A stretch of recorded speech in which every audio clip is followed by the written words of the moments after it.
लगभग 88,000 ऋषि मुनि एकत्रित होकर के नैमिषारण्य जंगल में मन को प्रसन्न करने वाले सभा कर रहे थे। सभा मीन्स मीटिंग।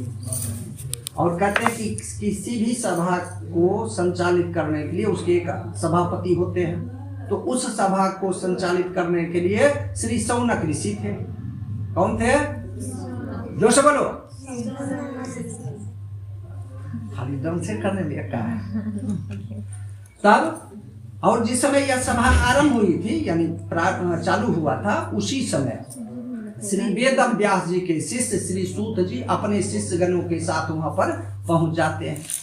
अब उनको देख करके सभी सभा में उपस्थित ऋषिगण साष्टांग दंडवत करते हैं और अर्घ्यपाद्य आचमनी से सूत जी की पूजन करके सुंदर आसन पर बैठाते हैं। फिर हाथ जोड़ते हुए शौनक ऋषि पूछते हैं कि हे सूत जी, आप किस कार्य से यहाँ आए? तब सूत जी ने कहा कि मैं आपके उत्तर का जवाब बाद में दूंगा, पहले आप मेरे प्रश्नों का उत्तर दीजिए। तो क्या? तो आप लोग किस विषय को लेकर के आज सभा का आयोजन किया है वह हमें सुनाइए। तब शौनक ऋषि ने कहा कि हे सूत जी, आप तो वेद वेदांग के ज्ञाता हैं, आपसे क्या छिपाना, आप ही मेरी समस्या का हल करेंगे। कल युग जो अभी बीत रहा है उसमें मनुष्य को धर्म के कार्य करने में मन नहीं लगेगा। सतयुग में सभी सतगुण से परिपूर्ण होते थे। अनेकों ऋषि हजार हजार वर्ष तपस्या किया करते थे, लेकिन इस कल युग में कम आयु मिलने के कारण और रुचि भगवान के प्रति कम होने के कारण सभी नाना प्रकार के दुख से ग्रसित हो जाएंगे। तो उनका दुख किस प्रकार दूर हो, कौन सा ऐसा उपाय किया जाए जिससे उनका कल्याण हो। तब सूत जी कहते हैं कि हे शौनक, कलयुग केवल नाम आधारा, यानी कलयुग में केवल भगवान का नाम भजने से ही काम हो जाता है। तब शौनक ऋषि फिर कहा कि हे सूत जी, मन कहीं और हो, हम मुंह से भगवान का नाम जप रहे हैं, ध्यान कहीं और हो, अब यहाँ जप रहे तो क्या वह कार्य करेगा?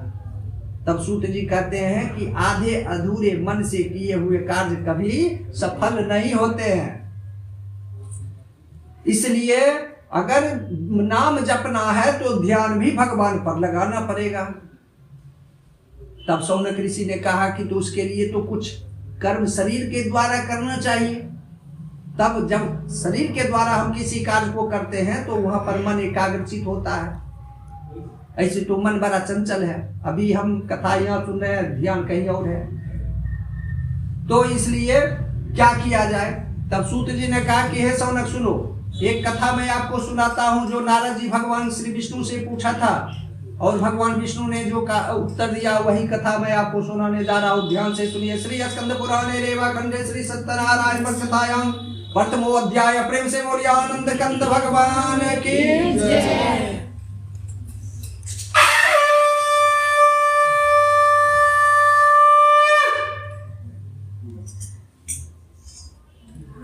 इससे तो बढ़िया हमरे मोहल्ला है। जय जय जब बोलता है लोग तो अगल बगल के लोग को पता चलता है, यहाँ तो घरों से जय नहीं निकलता। तो प्रेम से बोलिए आनंद कंद भगवान की जय। कहते हैं कि जो जय नहीं बोलता है उसका विजय कभी नहीं होता है, इसलिए जय बोलिए जोर से, इससे आलस नहीं आएगा। हम लोग जब पूजा पाठ करते हैं, कथा या कुछ पढ़ने लगते हैं तो बस निंद्रा, इसलिए जयकारा जरूर लगानी चाहिए।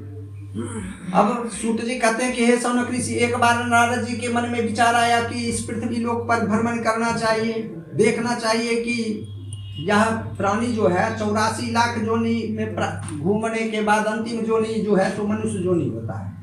तो अच्छे आप जब कार्य करते चले जा रहे हैं तब फिर आपको पुनः मनुष्य जोनी प्राप्त होगा। तो इसके लिए क्या किया जाए? तो मनुष्य जोनी को प्राप्त करने के लिए तो मनुष्य ललायित रहता है, तो जरूर मनुष्य जोनी लेकर के पृथ्वी पर जाता होगा। तो जरूर कोई स्वर्ग में ऐसा सुख नहीं है जो पृथ्वी पर मौजूद है, चल के देखना चाहिए। और इतना ही नहीं, भगवान भी अभी तक कई अवतार लेकर के पृथ्वी पर आए हैं। भगवान कितने अवतार लिए हैं? जय जय श्री राम। अभी तक 9 अवतार लिए हैं भगवान। 10वां कल की अवतार होगा जब यह इस युग का अंत आएगा तो कल की अवतार भगवान लेंगे। विष्णु भगवान अवतार लेते हैं। शंकर भगवान अजन्मा है, ना कभी जन्म लेते हैं ना कभी मरते हैं। और विष्णु भगवान कई अवतार लेते हैं, तो अभी तक 9 अवतार लेते हैं। कौन कौन अवतार लिए हैं देखो। सबसे पहले 12 अवतार, उसके बाद कच्छप अवतार, उसके बाद मत्स्य अवतार, उसके बाद वामन अवतार, उसके बाद नरसिंह अवतार, उसके बाद परशुराम अवतार, उसके बाद राम अवतार, उसके बाद कृष्ण अवतार, उसके बाद बुद्ध अवतार। अब कल की अवतार 10वां कल की अवतार होगा। तो भगवान नारद जी सोचते हैं कि भगवान भी बार बार पृथ्वी पर जाते हैं, जरूर कोई ऐसी चीज है जो स्वर्ग में नहीं है। यह सोच करके नारद जी पृथ्वी लोक पर भ्रमण करने आते हैं, साधु का वेश बना करके आते हैं। यहाँ आकर के उन्होंने क्या देखा कि जो भी पृथ्वी पर प्राणी है कोई भी सुखी नहीं है, सब किसी ना किसी दुख से दुखी है। किसी को धन नहीं है तो इसलिए दुखी है, किसी को धन है पुत्र नहीं है तो इसके लिए दुखी है, किसी को धन पुत्र दोनों है, स्वास्थ्य सही नहीं है, घर में मेवा मिष्ठान भरा हुआ है, डॉक्टर कहता है कि दाल का पानी केवल पियो, दूध का छाली हटा करके खाओ। तो यह सब तो सुख की बात है नहीं। नारद जी को बड़ा विस्मय होता है, जो इतना तपस्या करने के बाद मनुष्य योनि प्राप्त होता है, फिर भी यह नाना प्रकार के दुख से मनुष्य ग्रसित है। तो इसका दुख किस प्रकार दूर किया जाए, इसके लिए नारद जी कहाँ चले जाते हैं? विष्णु भगवान के घर का। वहाँ जगह का क्या नाम है जानते हो कोई? बैकुंठ धाम। विष्णु भगवान के घर का नाम बैकुंठ धाम। वहाँ जाते हैं तो क्या देखते हैं? क्षीर सागर। क्षीर मतलब क्या होता है? दूध। क्षीर मतलब दूध, सागर मतलब समुद्र। दूध के समुद्र में शेषनाग की सेज्या पर भगवान विष्णु लेटे हुए हैं और माता लक्ष्मी चरण दबा रही है। हाँ तो सुन लो कौआ तू बनबे कर दो, जैलकिन अपन जगह पकड़ती तो रात कम से कम कोयल बने छो ना, सांस लग बैठो ना, जैलकिन अपन जगह पकड़ती अपने कथा कर दीजिए, डिस्टर्ब हो जाए छे। यहाँ अपन एने घाव घाव करे हमरा समय आने से सुन बजे। अरे वाह, पूजा अपने शुरू करिए ना, त्या देबै तब तो लोग समय बहुत लग जैते, भगवान सब नहीं घूमत। ऐसे बढ़िया संस्कृत तुम कह देती है तुरंत हो जाए। कहने जइए जे है कबे तेजी से कहने जइए, बीच में घाव घाव नहीं करो। हां आगल कनी काम होते देख पड़ता है, ठीक है कनी पूजा छ केना चल जेबे लिए पहुंच करिए। तो विष्णु भगवान के पास पहुंचते हैं और नारद जी विष्णु भगवान का स्तुति करते हैं। तो विष्णु भगवान नारद जी से कहते हैं, आप कम से कम इधर ध्यान दीजिए। भगवान विष्णु नारद जी से कहते हैं कि हे नारद जी बताइए किस कार्य से आप मेरे पास आए हैं। तो नारद जी ने कहा कि हे प्रभु हम पृथ्वी लोक पर भ्रमण करने गए थे, वहां पर मैंने देखा कि मनुष्य नाना प्रकार के दुख से दुखी है, ऐसा क्यों? तो भगवान विष्णु ने कहा कि यह पृथ्वी कर्म भूमि है, जो जैसा कर्म करता है वैसा फल पाता है, इसलिए जो दुख पाते हैं वो अपने कर्मों के अनुसार दुख पाते हैं। तब नारद जी ने कहा कि हे प्रभु ऐसा कोई उपाय बताइए कि कम समय में, कारण मनुष्य के पास समय का बड़ी अभाव होगा, कम समय में, कम परिश्रम में, कम खर्च में अधिक पुण्य प्राप्त करने का कोई मार्ग है, कोई पूजा है, कोई व्रत है तो आप बताइए। तब विष्णु भगवान ने कहा कि हे नारद सुनो, कल युग में एक ही साधन है, एक ही उपाय है, वह है श्री सत्यनारायण भगवान का पूजन, जो कम समय में, कम खर्च में, कम परिश्रम में अधिक पुण्य देने वाला है। इसलिए जो प्राणी सत्यनारायण भगवान का पूजन करेगा उसको पुण्य की प्राप्ति होगी। तब नारद जी ने कहा कि हे प्रभु इस पूजा को किस दिन करना चाहिए, किस समय करना चाहिए, और इस पूजा में क्या क्या सामग्री लगती है, व्रती को क्या क्या नियम करने पड़ते हैं। तब विष्णु भगवान कहते हैं कि हे नारद यस्मिन कस्मिन दिने मर्त्यो भक्ति श्रद्धा समन्विता, जिस दिन मन हो उसी दिन यह पूजा किया जा सकता है, इसके लिए कोई स्पेशल दिन नहीं होता है। और इस पूजा में ज्यादा सामग्री नहीं लगती है, केले का फल, शक्कर, दूध, मेवा, यह सब मिला करके प्रसाद बनावे, गेहूं का चूर्ण बनावे और भक्ति भाव से अपने भाई बंधुओं को निमंत्रित करके ब्राह्मण को बुला करके पूजा करावे, कथा श्रवण करे और कथा श्रवण करने के बाद ब्राह्मणों को दक्षिणा दे और फिर पूजा का प्रसाद ग्रहण करके भक्त लोग अपने अपने घर जाए। और जो पूजा करने वाले प्राणी है उनको उस दिन पूजा के दिन ब्रह्म मुहूर्त में उठना चाहिए। ब्रह्म मुहूर्त में उठ करके अपने हरि का स्मरण करते हुए, अपने हाथों का दर्शन करते हुए और फिर अपने नित्य क्रिया को निवृत्त करते हुए पूजा की सामग्री को एकत्रित करें और अपने भाई बंधुओं को बुला करके, ब्राह्मण को बुला करके भक्ति भाव से पूजा करें। जो इस प्रकार से पूजा करते हैं उसकी सभी मनोकामना पूर्ण होती है। और नारद जी ने कहा कि हे प्रभु, आज तक इस पूजा को किसी ने इस पृथ्वी पर किया है? अगर किया है तो उसको क्या फल मिला है? तो भगवान कहते हैं कि हे नारद सुनो, काशीपुरी नगर में एक सतानंद नामक ब्राह्मण रहता है, बहुत गरीब, जो भिक्षा मांग करके अपना जीविकोपार्जन करता है। एक दिन की बात है, जब सतानंद भिक्षा मांगने गया तो भगवान विष्णु स्वयं वृद्ध ब्राह्मण का रूप धारण करके सतानंद के पास पहुंचते हैं और सतानंद से कहते हैं कि हे ब्राह्मण देवता, भिक्षा क्यों मांगते हो? तब सतानंद ने कहा कि मैं बहुत गरीब हूँ, जीने का दूसरा कोई साधन नहीं है, इसलिए मैं भिक्षा मांग करके अपना जीविकोपार्जन करता हूँ।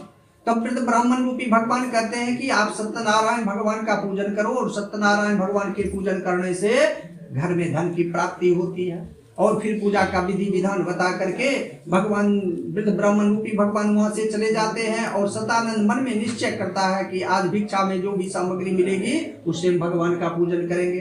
और इस वही वैसा ही करता है। भगवान की कृपा, उस दिन उसको अधिक मात्रा में भिक्षा भी प्राप्त होता है। वह खुशी खुशी भिक्षा में मिले हुए अन्न वस्त्र को बेच करके पूजा का सामग्री लाता है और अपने भाई बंधुओं को निमंत्रित करके भक्ति भाव से उसने पूजा किया। अब उस पूजा के प्रभाव से उसको प्रत्येक दिन भिक्षा में ज्यादा मात्रा में भिक्षा प्राप्त होने लगती है। धीरे धीरे उसके घर में धन की वृद्धि होने लगती है और जब घर में धन हो जाता है तो भिक्षा मांगने की बात ही नहीं उठती और तब उनका समाज में सम्मान भी होने लगता है। कारण आप खूब भी प्रतिष्ठावान है लेकिन आपके पास धन नहीं है तो समाज में आपका कोई पूछ नहीं होता है। अब सतानंद बड़ा सुखी हो जाता है और इस पूजा से इतना प्रभावित हुआ कि प्रत्येक महीना वो भगवान का पूजन करने लगा। तो इसलिए हे नारद, इस कलयुग में सबसे आसान अगर धन प्राप्ति का कोई मार्ग है तो वह है सत्यनारायण भगवान का पूजन। श्री स्कंद पुराणे रेवा खंडे श्री सत्यनारायण कथायां 2 अध्याय। प्रेम से बोलिए आनंद कंद भगवान की जय।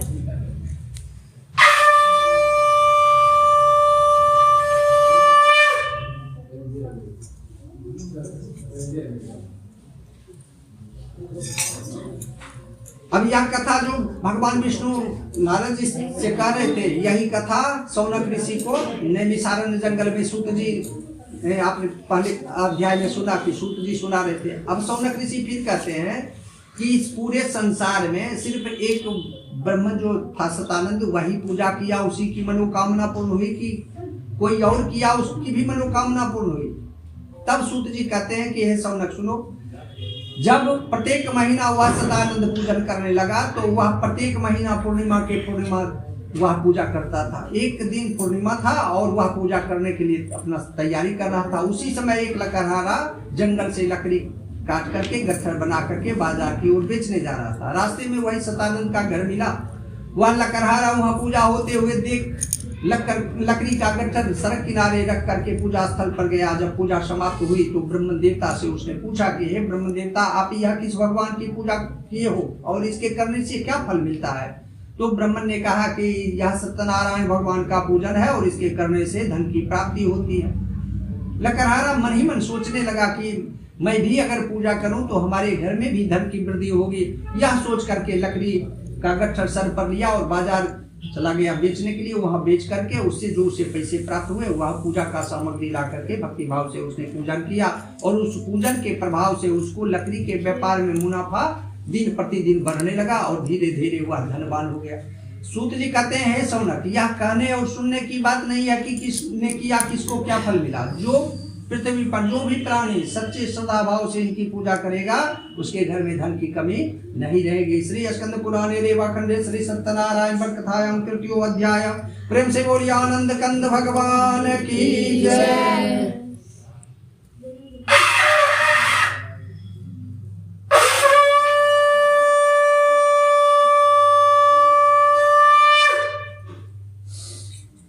अब सूत जी से सौनक ऋषि फिर कहते हैं कि हे सूत जी, मेरे मन में एक और शंका है, उसका समाधान कर दीजिए।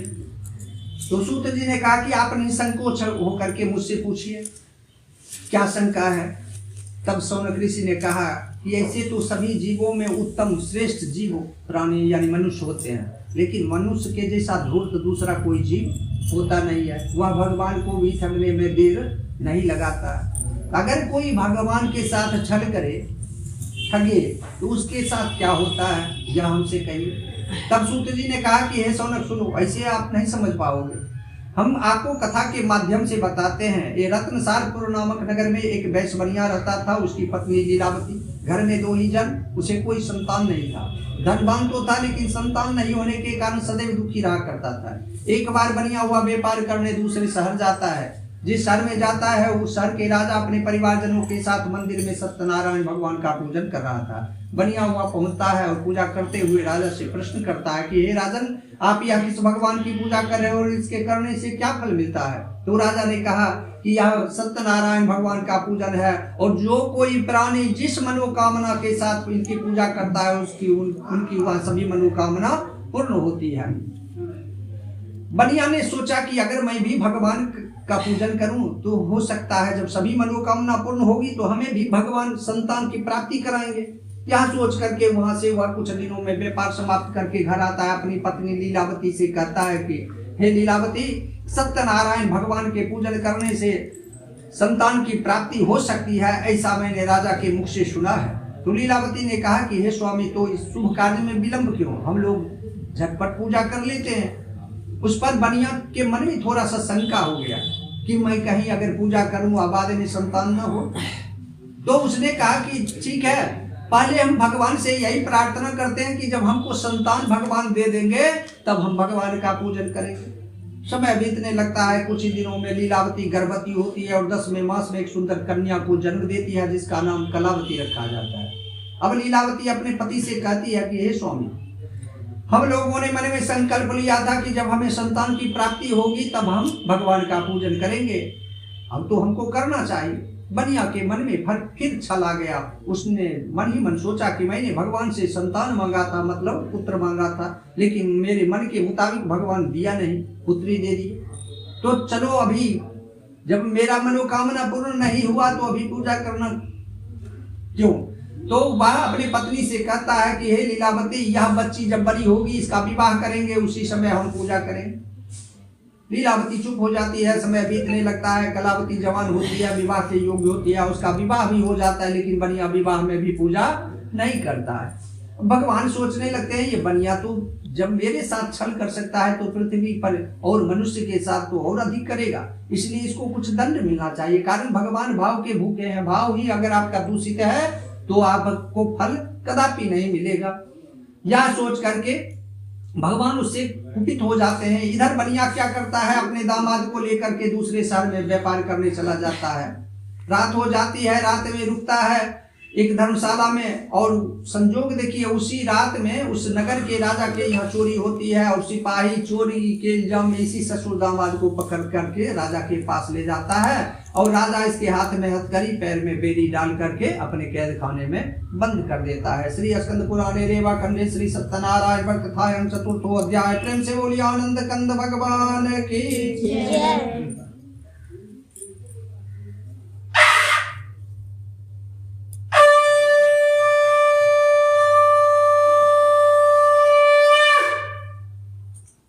अब सूत जी कहते हैं कि दोनों ससुर दामाद तो जेल में बंद हो गया। इधर उसके घर पर भी चोरी हो जाती है। घर का सारा सामग्री चोर चुरा के ले जाता है। घर में इतना भी सामग्री नहीं बचता है कि लीलावती कलावती भोजन कर सके। अब दोनों माँ बेटी भिक्षा मांग करके अपना जीवन यापन करने लगती है। एक दिन की बात है, कलावती भिक्षा मांगने एक मोहल्ले में जाती है जहाँ सत्यनारायण भगवान का पूजन हो रहा था। वह पूजा में वहीं बैठ जाती है, कथा सुनने लगती है। जब पूजा समाप्त होता है, प्रसाद जब लेती है, तब उसे समय का ख्याल आता है जो कि बहुत रात बीत चुकी होती है। अब वह कलावती डर के मारे वही मंदिर में रुक जाती है। रात में घर नहीं आ पाती है। सवेरे में घर आती है तो लीलावती अपने पुत्री को धिक्कारने लगती है।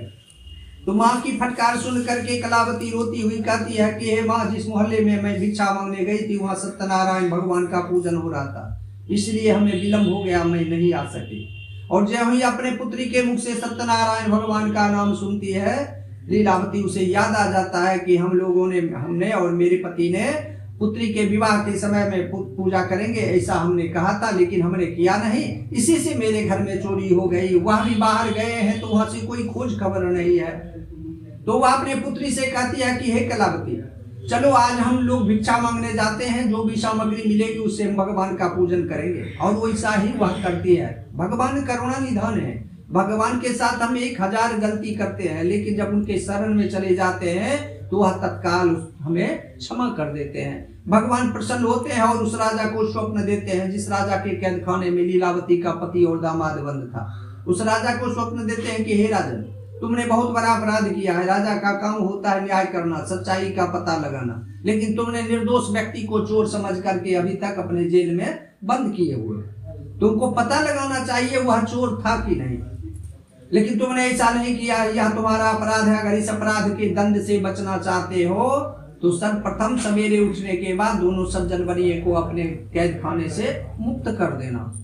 राजा सवेरे उठता है और स्वप्न में देखे अनुसार वही कार्य करता है। सवेरे दोनों सज्जन बनिए को अपने कैद खाने से मुक्त कर देता है और बहुत सारा धन सामग्री देकर के उसे विदा करता है। श्री स्कंद पुराणे रेवा खंडे श्री सत्यनारायण पट कथायाम पंचमो अध्याय। प्रेम से बोलिए आनंद कंद भगवान की जय।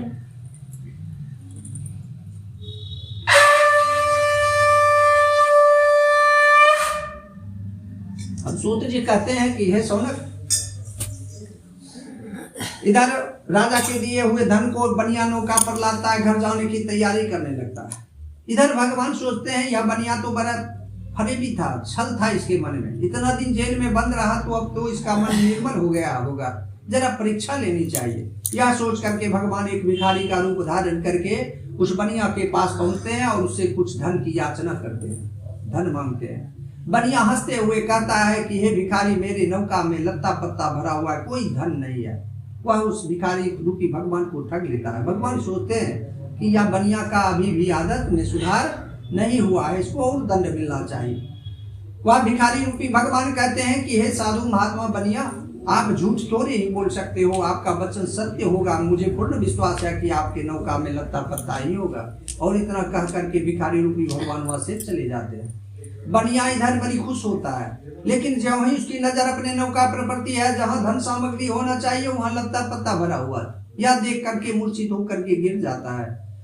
फिर जब उसे होश आता है तो रोने लगता है। तो दामाद कहता है अपने ससुर से, हे पिताजी, आपने एक भिखारी को कहा था कि मेरे नौका में लत्ता पत्ता है, तो ना जाने किस बेश में बाबा मिल जाए भगवान की स्वरूप में कब दर्शन दे देंगे कहना मुश्किल है। इसलिए सभी जीवों के प्रति दया स्नेह की भावना रखनी चाहिए। हम लोगों ने ऐसा नहीं किया, इसी से हमको दंड मिला है। चलिए वही भिखारी रूपी भगवान को ढूंढते हैं जिन्होंने श्राप दिया है, वही हमको आशीर्वाद भी देंगे। इतना कहने के बाद दोनों ससुर दामाद भगवान को ढूंढने निकल जाता है। बहुत दूर जाने के बाद भगवान उसी रूप में दर्शन देते हैं। दोनों ससुर दामाद दोनों पैर में लिपट के रोने लगता है। भगवान तो इतना है कि वह अपने भक्तों को कभी रोते हुए नहीं देख पाते हैं।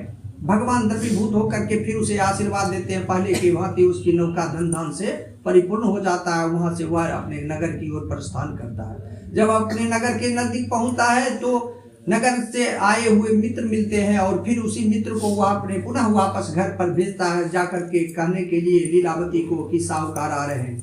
उसका मित्र घर पर जाता है, लीलावती से मिल करके कहता है कि हे लीलावती, आपके पति दामाद इष्ट मित्र धन के साथ नगर के नजदीक पहुंच गए हैं, जाइए आप स्वागत करके उनको ले आइए। लीलावती के मन में यह विचार आता है कि यह सुखद संवाद ऐसे संभव नहीं है। हमने 2-3 दिन पहले ही तो भगवान का पूजन किया है और जब से पूजन किया है तो भिक्षा में भी ज्यादा सामग्री मिलना शुरू हो गया है और आज वह भी मेरे पति दामाद भी आ रहे हैं, तो यह सब कृपा भगवान की पूजा की है। तो क्यों ना अभी वह नगर के दूर है, जब तक नगर तक पहुंचेंगे तब तक बहुत समय है, इतने देर में तो हम भगवान का पूजन ही कर लेंगे। फिर दोनों माँ बेटी पूजा की तैयारी में लग जाती है। जब पूजा तैयारी संपन्न होता है और पूजा प्रारंभ होती है, कलावती पूजा पर बैठती है। लीलावती बहाना बना करके वहां से पति को देखने निकल जाती है। कलावती भी झटपट पूजा समाप्त करती है और बिना किसी को प्रसाद दिए, बिना अपने प्रसाद ग्रहण किए हुए पति को देखने चली जाती है। इससे क्या होता है, भगवान नाराज होते हैं।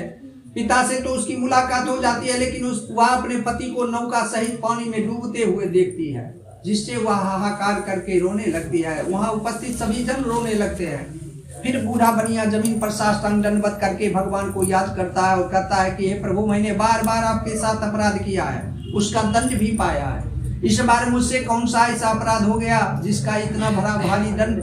हे प्रभु, अगर दंड ही देना है तो मेरा जीवन समाप्त कर दीजिए, लेकिन मेरे दामाद को जीवित कर दीजिए। इतने में आकाशवाणी होती है कि हे बनिया, तुम्हारी पुत्री कलावती पूजा के प्रसाद की अवहेलना करके पति को देखने चली आई, इसी से इसका पति अदृश्य हो गया है। या पुनः घर जाएगी और फिर पूजा का प्रसाद ग्रहण करके वितरण करके आएगी तो पति को निसंदेह पावेगी। या आकाशवाणी सुनने के बाद कलावती दौड़ी दौड़ी घर आती है, पुनः सभी भक्तजनों को बुला करके, ब्राह्मण को बुला करके भक्ति भाव से फिर से वह पूजा करती है। और पूजा संपन्न होने पर सभी को प्रसाद वितरण करने के बाद ज्यों ही अपने मुख में प्रसाद का एक दाना देती है, उतने में ही उसके दरवाजे पर उसके पति और उसके पिता के आने की सूचना उसको प्राप्त होता है। वह बाहर निकलती है, अपने पति से लिपट के रोने लगती है। फिर अपने पिता से के हाथ को पकड़ के कहती है कि हे पिताजी, हमने बार बार सपरिवार भगवान को ठगा है, इसलिए बार बार भगवान भी हमारे साथ वैसा ही किया है। आज से हम लोग मन में संकल्प लेते हैं कि प्रत्येक महीना संक्रांति के संक्रांति हम ठाकुर जी का पूजन करेंगे, और वैसा ही वह करने लगती है। अब वह नियमित रूप से भगवान का पूजन करती, बड़ी भक्ति भाव से भगवान की प्रसन्नता के साथ उसके घर में धन पुत्र की सभी की वृद्धि हुई और धन पुत्र से वह भर गया। श्री स्कंद पुराणे रेवा खंडे श्री सत्यनारायण व्रत कथायां 6ठो अध्याय। प्रेम से बोलिए आनंद कंद भगवान की जय।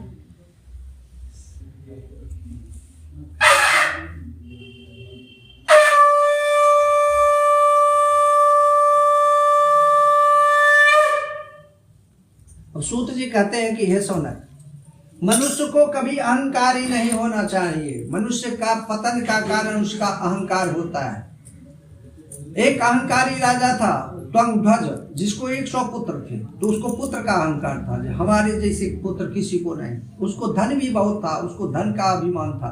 तो वह अभिमान में इतने अंधा हो गया कि दूसरे मनुष्य को कभी वह तरजीह ही नहीं देता था, इज्जत ही नहीं करता था, सबको अपने नीचे समझता है। एक बार की बात है, वह राजा शिकार खेलने जंगल जाता है। संयोग से कोई शिकार न मिलने के कारण वह थक जाता है, इधर उधर घूमते घूमते।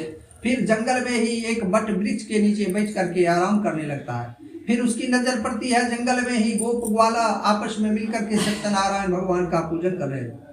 अब राजा ने सोचा कि हमको जब तक आदर सम्मान के साथ बुलाएगा नहीं, तब तक हम पूजा स्थल पर नहीं जाएंगे। और राजा नहीं जाता है। जब पूजा समाप्त होती है, प्रसाद देने आता है तो क्रोधवश राजा प्रसाद का भी त्याग कर देता है और घर चला आता है। यहाँ करके वह क्या देखा कि उसके पुत्र मरे हुए थे।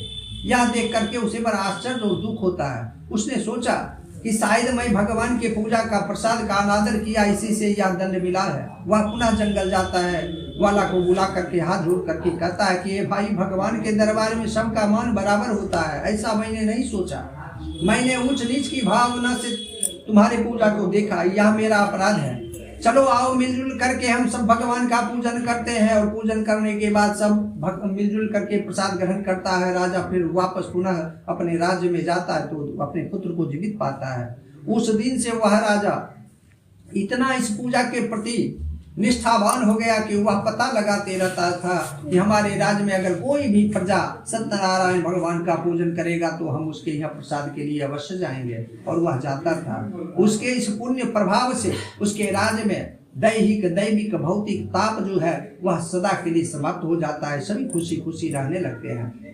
सूत जी कहते हैं, हे सौनक ऋषि, इस कलयुग में सबसे उत्तम और सबसे आसान उपाय अगर भगवत प्राप्ति का है तो वह सत्यनारायण भगवान का पूजन है। जो कोई प्राणी सच्चे श्रद्धा भाव के साथ इनकी पूजा करता है उसकी सभी मनोकामना पूर्ण होती है। और जो सच्चे श्रद्धा भाव शांत भाव से कथा श्रवण करता है उसकी भी मनोकामना पूर्ण होती है। और जो कथा सुनाते हैं उनकी भी मनोकामना पूर्ण होती है। इति श्री स्कंद पुराणे रेवा खंडे श्री सत्यनारायण व्रत कथायां 7वां अध्याय समाप्त। प्रेम से बोलिए वृंदावन बिहारी लाल की जय।